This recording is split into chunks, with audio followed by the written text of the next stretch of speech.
কৃষ্ণ কৃষ্ণ মোৰ অতি মৰমৰ বন্ধু বান্ধৱীসকল, তোমালোকক মই পুনৰ এটা নতুন ভিডিঅ'লৈ স্বাগতম জনাইছোঁ। ফ্ৰেণ্ডছ, আজি আকৌ বিয়া এখন যাবলৈ ওলাইছোঁ, কিন্তু মনতে অলপমান সন্দেহ হৈ আছে যে আজি বিয়া হয় নে নহয়। যাবলৈ ওলালোঁ হয়, ডাঙৰ বেটি নেযায়, তোমালোক যোৱাবলৈ লাজ পাবা, কিন্তু তাৰিখটো মই কেলেণ্ডাৰত চিনো দি থৈছিলোঁ। হয়, আপুনি কেনেকৈ গম পালে? শাহুমা দোকানলৈ গৈছিলে আৰু মোক কনফিউজ হৈ থকা দেখি ক'লে মানুহবোৰক বোলে তেওঁ যোৱা দেখিছে ৰাস্তাত। এনেদৰে মানুহবোৰক যোৱা দেখিলে বাৰু লগতে যাবলৈ ভালেই লাগে। মাছিবলৈ গ'লে বহুত দূৰ হ'ব। কোনফালে যাম এতিয়া?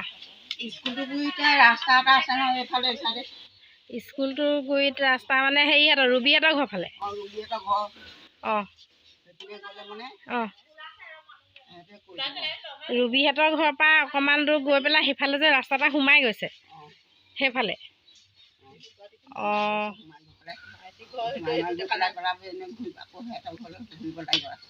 মানুহক সুধিব লাগিব।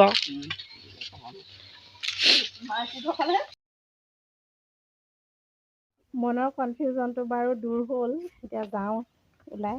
ডাঙৰ বেটি নেযায়, য'ত খোজকাঢ়িব লগা হয় তাত যাবলৈ তাই খুব টান পায়, আৰু সৰু বেটি কিন্তু মোৰ লগত যাবলৈ আৰু সদায় ব্যাকুলেই হৈ থাকে।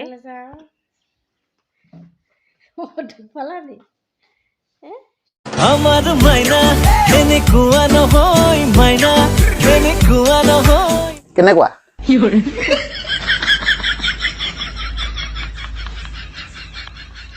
মাইনাজনী কেনেকুৱা? আমাৰ মাইনা এনেকুৱা নহয়, মাইনা। मारो मुझे मारो मारो मुझे मारो मारो কেনেকুৱানো দেউতো এনে বগী এনে কলি এনে মোৰ নাম লৈ বদনাম কৰি থাক।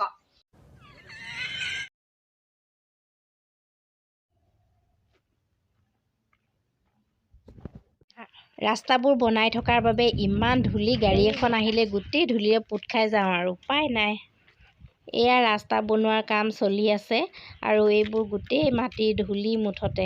আৰু তোমালোকে যদি মোৰ আগৰ ভিডিঅ' যিসকলে চাইছা তেওঁলোকে নিশ্চয় গম পোৱা, মোৰ আগৰ ভিডিঅ'টোত দেখুৱাইছিলোঁ সৰু বেটীৰ লগত ধেমালি কৰি থকা মানুহজন হঠাতে নাইকিয়া হৈ গ'ল বুলি।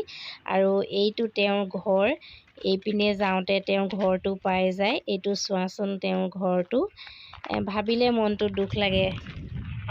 মানুহজনৰ হঠাতে প্ৰেছাৰ ষ্ট্ৰ'ক হৈ তেজ বমি হৈছিল আৰু তেওঁক হস্পিটেললৈ নিয়া হৈছিল। হস্পিটেলত তেওঁৰ মৃত্যু হ'ল। এয়া মানে ঘৰটো দেখিলে মানুহজনৰ স্মৃতি মনত পৰে আৰু। বিয়া ঘৰৰ পৰা আহি এপাক সোমাম বুলি ভাবিছোঁ। ৰাস্তাত আহি থাকোঁতে ইমান ধুনীয়া দৃশ্য চাওকচোন, বেগুনভেলিয়া ফুল ইমান ধুনীয়াকৈ ফুলি আছে।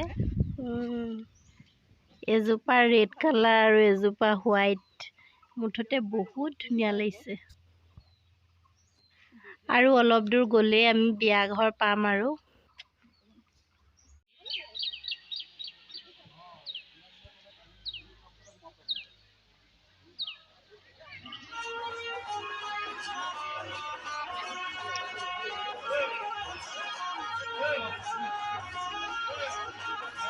এয়া আমাৰ দৰা কইনা।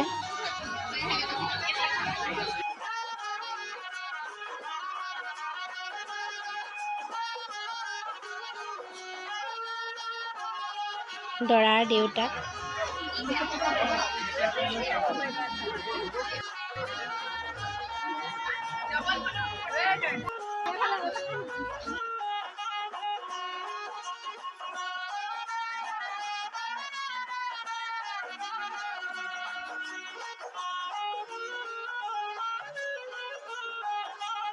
এয়া দৰাৰ মাক।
পুখুৰীৰ দুয়ো পাৰে বাৰীখনত ইমান টেঙা গছ আছে চাওক। মই সেইকাৰণে দেখুৱালোঁ।